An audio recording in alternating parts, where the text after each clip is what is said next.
Сайн байцгаана уу? Та бүхэнд энэ өдрийн мэндийг хүргэе. Түүх танин мэдхүй угсаатан зүйтэй холбоотой мэдээллийг оруулдаг уулзын сувг маань 11 дахь дугаараа хүргэж байна. Энэ дугаарт эртний Монгол удмын хамгийн их оронч бараг угсаатны бүлэгтээ уулзах болно. Эртний Монгол удмын аймагуудын нэг нь бараг болно. Баргууд нь өвөг монголчууд болох хүнүүгүрний үеэс түүхийн хуудсанд дурддагдсан маш эртний аймаг юм. Баргуудыг Түрэг, Монгол, Түнгус угсаанах гэсэн маргаан түүхийн альч цаг үед байсаар ирсэн бөгөөд нэгэн талд үргэлж хивэж байсан нь Монгол. Маш олон түүхийн баримт тэдний үзэл санаа бид бол эргэлзээгүй монголчууд гэдгийг нотолдог. Сурвалжид тэмдэглэснээр баргууд Монгол угсааны Сиам бичүүдийн үед хятад руу хийх тэдний байлдан дагуулыг дэмжиж 8000 морь тэргээр тусалсан. Энэ нь угсаа гаруул нэгт Сиам бичүүдтэй нэгэн талд зогсож байгаагаа илэрхийлж буй хамгийн том нотолгоонуудын нэг билээ. Тэд түүхийн хуудсанд баттайгаар бичигдэж эхэлсэн үеийн Нангадын тулгар бичиг болох Вэйшүү, Бэйшид Монгол угсааны Жужаан улсын Шилүүн хаан тус улсын өрнөд умар тэсгээр нутаглаж байсан Хүннүүгийн нэгэн аймгийг байлдан дагуулж нэгтгсэн тухай тэмдэглэсэн тэмдэглэл болно. Тэрхүү аймгийн толгойлогч нь Яй Баяжи хэмээх нэртэй байв. Тэд язгуурын монголчууд Жужаанчуудын орхилыг хүлээн зөвшөөрч байсан лавтай. Баргуудыг Тан улсын хуучин түүхэнд Баягүү, Ён улсын түүхэнд Бүрүүгүүд, Ён улсын шин түүхэнд Баргуужин хэмээн бичиж ирсэн. Судлаачид эдгээр бүх тохиолдлыг одоогийн баргууд мөн гэж үзэж байна. Нэршлийн хувьд зөрүүтэй байгаа нь хятад сурвалж бичигт Монгол нэрсийг бичгтээ хятад хандны дуудлагаар галиглан бичдэг нь ийхүү нэршлийн зөрүүг үүсгэх гол шалтгаан болдог шүү. Энэхүү Нангай сурвалжийн мэдээгээр бол Бараг аймаг нь Орхон голоос баруун тийш томоохон газар нутгийг эзэмссэн баян хүчрхэг нүүдэлчин аймаг байсан ажээ. Хожим түргийн үеийн рууны бичгийн дурсгалд гарч ирж Иер Баяркуу буюу Баргууд хэмээх монгол хэлт аймаг мөн гэсэн дүгнэлтийг судлаачид хийсэн байна. Өөрөөр хэлбэл Орхны хөндөд 732 онд босгосон түргийн гүлтэгээний хөшөөнд бичигдсэн Баяркуу хэмээх нь бараг мөн ажээ. Түрэг улсад эзлэгдсэн Огуус Баяркуу зэрэг олон аймагт эсэргүүцлийн хөдөлгөөн гарч тэрхүү өмнөнийг дарахыг оролдсон түргийн хаан Капаган Баяргуу нарт баригдан алагдсан тухай мэдээ байдаг. Үүнээс үзвэл баргууд нь Монгол нутагт оршиж байсан эртний төв улсуудтай нарийн гүнзгий улс төрийн харилцаатай байсан нь илт байна. Түүнчлэн түргүүдийн ойрхлыг эсэргүүцэн тусгаар тогтнолын үзэл санаанд бат зогсож түргийн хааныг хүртэлхнөөс нь хичнээн үнцэрхэг үзэлт артман гэдгийг үнээс харж болно. Баргуудын язгуур нутаг нь Байгаль нуур, Хөлөн буур, Монголын тал нутгийн умард хэсэг болно. Монголын түүхийн сурвалж бичиг болох Монголын нус товчоонд баргуудын амьдарч байсан Баргуужин түхмийн талаар дурддагддаг. Тэрхүү Баргуужин түхм нь Байгаль нуурын зүүнээс цутгаж байгаа Баргуужин голын айс авыг багтаасан газар юм а. 13 дугаар зууны Монголын эзэнт гүрний хойд хязгаарыг Байгаль нуураас хэтрүүлдэггүй шалтгаан нь ердөө энэ юм. Монголчууд Монголын уугуул газар нутгийн хамгийн хойд хил нь буюу бидний газар нутгийн төгсгөл нь Барга нарын нутаг Баргуужин түхм гэж үздэгтэй холбоотой.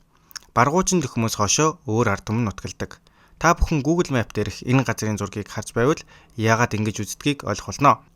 Монголчууд бол малчид. Үндсэн аж ахуй болох мал маллахын хажуугаар бага саг газар тариалан ан гөрөө загсчлал худалдаа хийгч бидний үндсэн аж ахуй мал аж ахуй. Яагаад хойд хил хязгаар вэ гэж үзвэл ой дотор хон хариулах гэд үзээрэй. Баргуужин түхмөөс хойш тэр чигтэл ой байгаа. Монгол нутгийн хойд хэсгэрх монголчууд мал аж ахуйгаас илүүтэй ан гөрөө эрхлэгч үргэлж тал нутгийн монголчуудтайгаа холбоотой байна. Ийхүү бараг бүрээдүүд дунд нийтлэг тархсан домгоор тэдний үүсэл гарвалыг Бараг Баатар дайчин ноён Өөлдөө бүрээд хордоо хэмээх 3 хүүтэй байсан талаар өгүүлдэг. Ууган хүү Өөлдөг Алтай хангаа нутагт мал маллуулахаар нутаглуулж дунд хүү бүрээд нь байгалийн хойд тал зүлэг голын хавь газарт загасны олзоор амьдран сууж отхон хүү хорь төмөндийн эзэн хорилдаа гэгдэх болсон тухай өгүүлдэг байна. За мөн Рашид ад-Дины судрын чуулганд өгүүлснээр сэлэн мөрний хаваар нутгалдаг ардыг бол Баргууд, Баргуужин гэж нэрлэдэг талаар дурдсан байдаг. Монголын түүхэнд Баргууд, хорь төмөд аймаг, харилцан ойр төст ба нутганч сэлэнгийн солгоо этгээд Баргуужин түхмийн хамт байжээ гэж тэмдэглэжээ. Тэгвэл Монголын нус товчоонд Баргуужин түхмийн эзэн Баргуудай мэрэгний Баргуужин гоо нэртэй охин хорь төмдийн ноён Хорилардай мэрэгнээ өгдсөн аж ахуй. Хорь төмдийн газар ариг уснаа Хорилардай мэрэгний Баргуужин гоогоос төрсэн Алангой охин тэргэжээ. Энэхүү Алангой охин Чингис хааны 11-р үеийн өвөг Добуу мэрэгний гэргий болсон билээ. Добуу мэрэгэн өнгөрсний хойно Алангой их 5 хүүндээ Монгол үзэл санаа, эв нэгдэлтэй хүчрхэг ард түмний сэтгэлгээг үлдээснийг та бүхэн бүгдээрээ мэдэх байхаа. Тэрхүү үзэл санааг одоо ч бид тээсээр л байна. Ирээдүйд ч тээх хэрэгтэй. Эзэн Чингис хааны өмнөх цаг үе болон түүнийг нийт Монгол угсаатныг нэгтгэж амжаагүй байхад баргууд нь харьцангуй биеэ дааж оршиж байлаа. Харин 1207 онд Чингис хааны Ахмад хөвгүн Зүч байгаль нуурын дэрэгдэх аймагуудыг их усад нэгтгэн удалгүй баргууд нь их хааны отхон хөвгүн Тулуу отчхны мэдэлжилжээ. Монголын эзэнт гүрний үед баргууд эзэнт гүрний нэр нөлөөг тэлхэд хүч хөгжүүлэхэд гар бие оролцож бид хамтдаа дэлхийн түүхэн дэх хамгийн агуу эзэнт гүрнийг байгуулсан юм а. Монголын их эзэнт гүрний уналтын дараа барга бүрээд нар нь дөрвөн ойрод монголчуудын бүрэлдэхүүнд харьяалагдах болов. Улмаар ойрод монголчууд алтаа давж нүүлсний дараа барга бүрээдүүд 6 төмөн Монголын зүүн 3 төмний нэг Урайнхай төмөнд харьяалагдах болжээ. Мөн баргын зарим хэсэг нь ойрод монголчуудтай хамт Алтай цаад бийд сууж байсан бөгөөд зүүн гарын хаант улсын уналтын дараа өнөөгийн Монгол улсын баруун хэсэгт ирж суурьсан мэлээ. Урайнхай төмний гаргасан бослого дарагдаж зүг бүр тараан чигтсэний дараа баргууд нь халах төмний харьяалалд орж халахын 3 аймгийн бүрэлдэхүүнд багтаж явв. Өмнөх үеэс ялгаатай нь халахын ноёд тэднийг адил тэгшд эрэгт монголчууд биш бидний харьяа талбад татвар хураах хэрэгсэл гэж үзэх болсон. 1600-аад оны үеэр хаант Орос зүүн зүгтэлж баргуудын нутагт нэвтэрсэн ба 1648 онд баргуужин төхмийг өөрийн хяналтандаа авсан байна. Ийхүү хойд зүгт хаант Орос тэлж буй эгзэгтэй цагт өмнө зүгт Манччин гүрэн хүчирхэгжиж халахын 3 хаан 1691 онд Манжид дагаар орсон барга болон борээдүүдийн хувьд саяанд томоохон нөлөө үзүүлжээ. Баргууд Оросын ноёрхлыг хүлээн зөвшөөрсөнгүй буюу байгаль нуур баргуужин төхмөөс шахагдаж хөлөн бүрт төвлөрөх болсон байна. Мөн халахын нутагт ч мөн маш олон баргууд угсаа гаруул нэгтэн дээрж суурьшжээ. Энэ цаг мөчөөс л тэдний эмгэнэлттэй хувь тавилан эхлэх бөгөөд тэдний хувь заяа өөрсдийнх нь гарт биш өөр нэг хүчрхэг улсуудын хооронд хийгддэг гэрээгээр тодорхойлогддог болсон байна. Энэ цаг үед Монгол үзэл санаа сэтгэлгээ бие биенээ өмөрч хамгаалах, хайрлах энэрх Монголын гэсэн бүх зүйл устж эхэлсэн юм а. Удалгүй халах монголчууд Манжид эзлэгдсэний дараа хөлөн бүрт 1732 онд Бутгаа гэдэг газараас баргачууд ирж сүрсэн ба тэднийг хуучин гэж нэрлээд сүүлд халахын Сэцэн хаанаас нэмэгдэж ирсэн баргуудыг 1734 онд Манччин улс 8 хошуу болгон хуваан захирсан байна. Тэд арга буюу халахын ноёдын хэрцгийллийг төвчилгүй хөлөн бүрт очиж суурьсан байдаг. Хөлөн бүрийн газар 17 хошуу байдаг ба шинэ барга 8, хуучин барга 4, Алтай өөлд 1, Солооны 4 хошуу тус тус байдаг. Та бүхэнд одоо Өвөр Монголын тулгатан хамтлагын баргын тал хэмээх дуг сонсгоё. Богд эзэн Чингисийн цэргэн сорсон талмын бялхам сэтгэлд малчдыг нүүдэлж амьдрах нутага хөх тэнгэр хөхөмдөг ус баргчуудын өдөгийг хүслийг болосон мэрэгэл гол тэнгэрээс иштэй аршаан ч юм уу да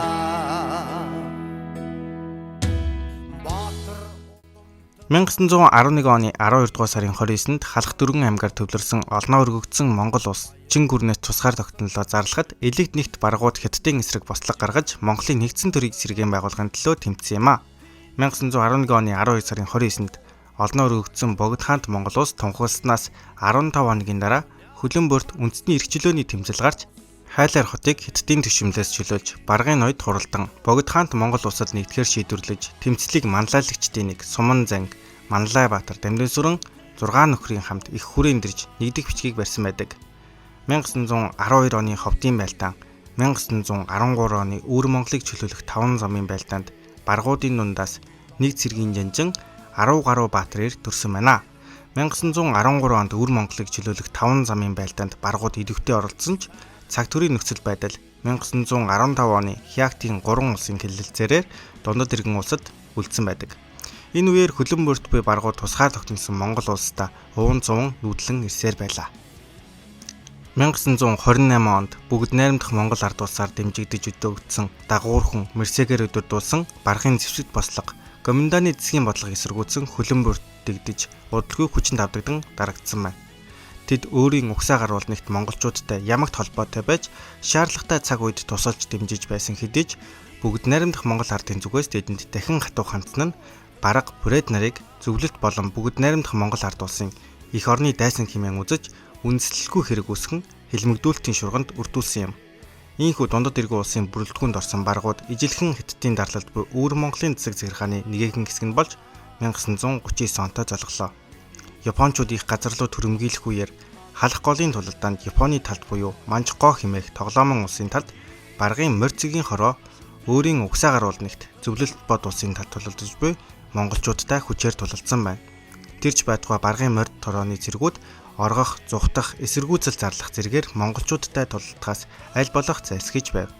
Энэ дайнд зөвлөлт бүгд найрамдах Монгол ард улсын тал ялалт байгуулж, удалгүй дэлхийн 2 дугаар дайнд Япончууд ялагдсанаар баргууд өвөр монголчуудад хандан бүгд найрамдах Монгол ард улсад нэгдхийг идэвхтэйгээр уриалж байжээ.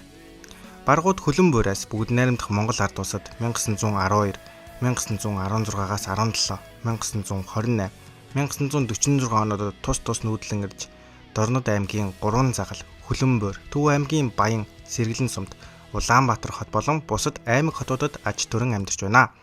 1949 онд бүгд найрамдах Хятад Аз улс байгуулагдаж, засаг захиргааны хуваар шинжлэгдэхэд хуучин шин барга нийлж нэгэн хушууг бүрдүүлэх болжээ.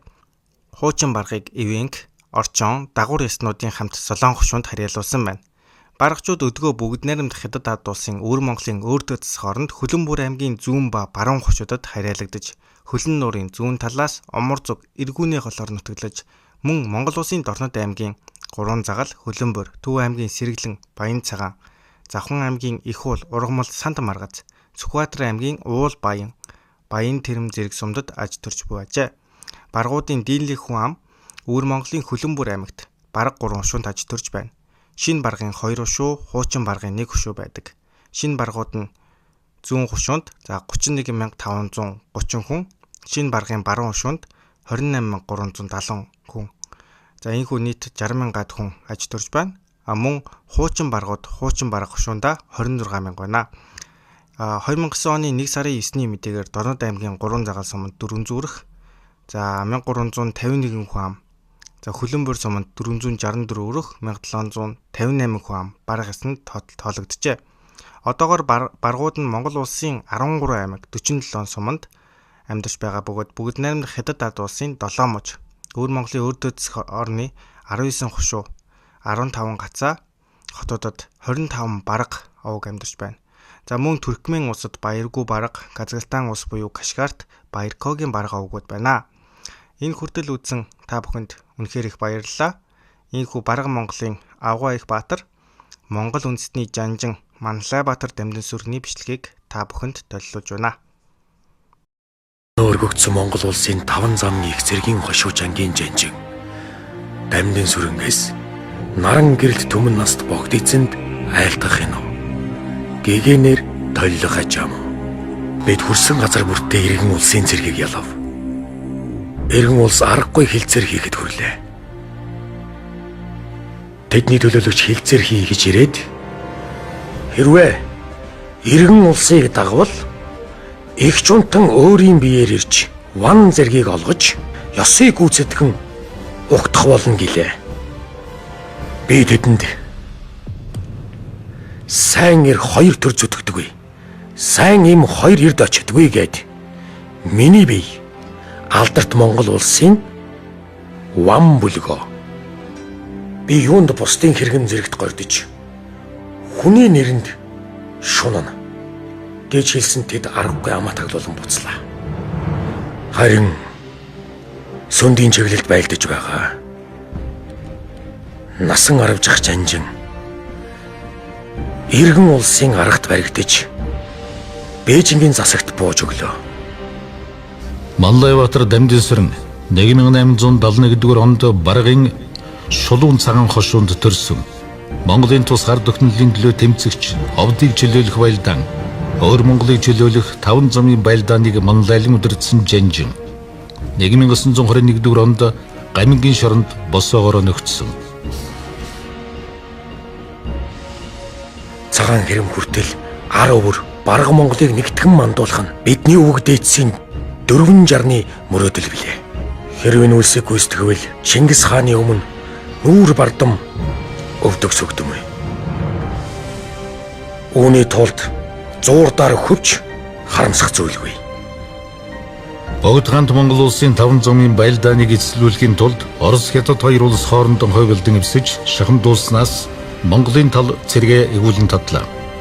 Оросын талаас зэвсэг нийлүүлэхээс төдөлдсөний хариуд 1912 дугаар оны Монгол-Оросын гэрээг дунд тэрэгэн улс хүлээн зөвшөөрч Монголын автономи тэрхийг хүндэтгэхийг шаардлаа. Энэ загтлыг их цагаан хэрэмний дэрэгдээс өчөв. Богд эзэн та болгон сойрхон.